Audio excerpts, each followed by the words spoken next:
to welcome you this evening to the first Contemporary Directions Ensemble concert of the semester. My name is Roshanne Etazady. I'm the artistic advisor to the ensemble, and my colleague Jace Ogren and I are very excited to have you here and to share with you some of the most exciting and dynamic repertoire of the past approximately 100 years, from some composers who are names in the firmament of our standard repertoire, as well as some composers who may be new to you. Speaking of, we're excited to have one of these composers with us this evening. Arlene Sierra has joined us in southeastern Michigan, who's come, it's been kind of a homecoming of a sort.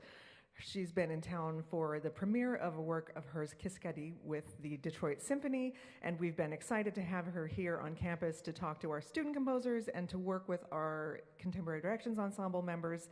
And I hope that she doesn't mind joining me on stage for a quick chat before her piece this evening. Would you please join me in welcoming composer Arlene Sierra?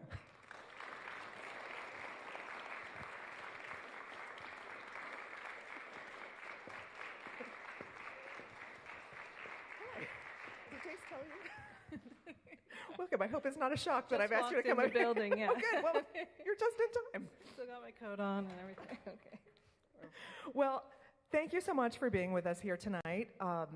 Could we start? Could you tell us a little bit about the piece that we'll be hearing from CD tonight? Yeah. So Colmena was written in response to a commission from Miller Theater and the Cheswater Foundation, or at least what was to become that foundation, actually. And it was part of a composer portrait concert that was done of my work. It was kind of a first big debut of my work in New York, actually. And it was written for the International Contemporary Ensemble, and Jace Ogren was conducting it. Oh, imagine that. So he conducted the world premiere, and I literally just learned that a member of the percussion teaching staff is here, and he played in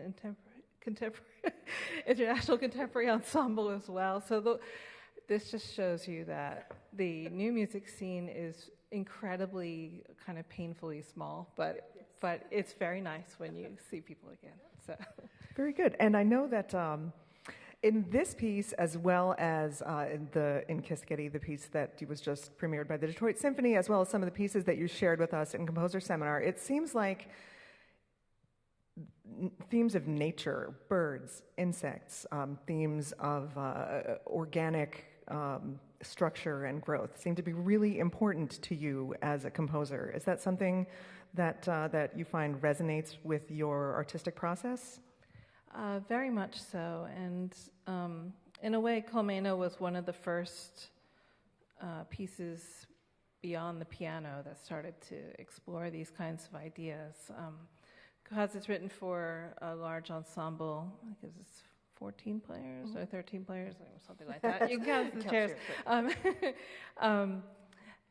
It was a chance to work with really miniature building blocks and build a texture that has a lot of motion, a lot of color. But I also wanted to explore the idea of repose.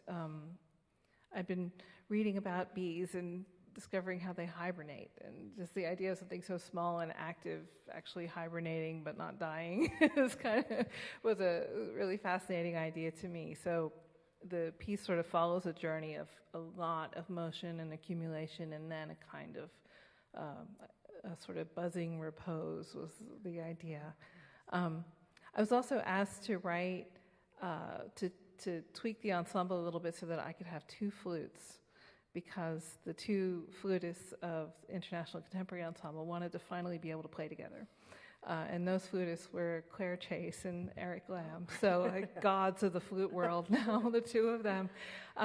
But by doing them that nice gesture, actually it stopped the piece getting performed as much as my other chamber ensemble pieces, because if you have two flutes and not two of other things, like that becomes a programming issue.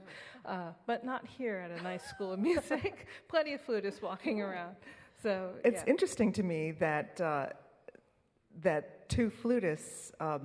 I mean, so many of your pieces are rooted in birdsong, and it seems like with two flutists, birdsong would be a natural fit, but you went with bees instead. Yeah, this That's is a bee interesting. piece. I have a couple of bee pieces as well. But I also have game theory pieces and war pieces and battles and things. So, but I guess what's consistent among all those different ideas is kind of applying non-musical processes and kind of construction ideas to music and sort of. I've written more abstract pieces too, but I think as I keep going, I'm less worried about that.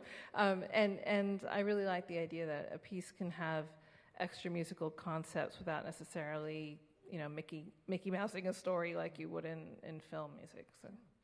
Well, it's been a pleasure to get to know this piece, and it's been a pleasure to have you on campus. And thank you so much for your insights with our students and for sharing your thoughts with us here tonight.